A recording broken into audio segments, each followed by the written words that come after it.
పేతురు తన నావను యేసుక్రీస్తు ప్రభువారు బదులుగా అడిగినప్పుడు తన నావను సేవకు ఉపయోగించుకో ప్రభువా అని పేతురు తన నావను యేసుక్రీస్తు ప్రభువారికి ఇచ్చారండి. కొన్ని గంటల తర్వాత, కొన్ని నిమిషాల తర్వాత ఖాళీగా ఉన్న దోణి, ఖాళీగా ఉన్న నావ సమృద్ధైన చేపలతో నిండిపోయిందండి.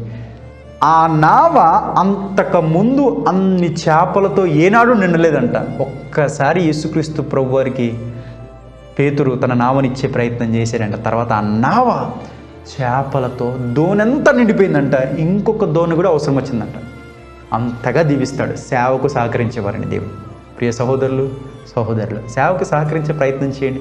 మీకు కలిగి ఉన్నది చేసే ప్రయత్నం చేయండి. సేవకుడు భరిస్తున్నప్పుడు ఆ భారాన్ని మీరు కూడా కొంత పంచుకునే ప్రయత్నం చేయండి. మీ దోణిను, మీ ఇంటిని, మీ ఉద్యోగాన్ని దేవుడు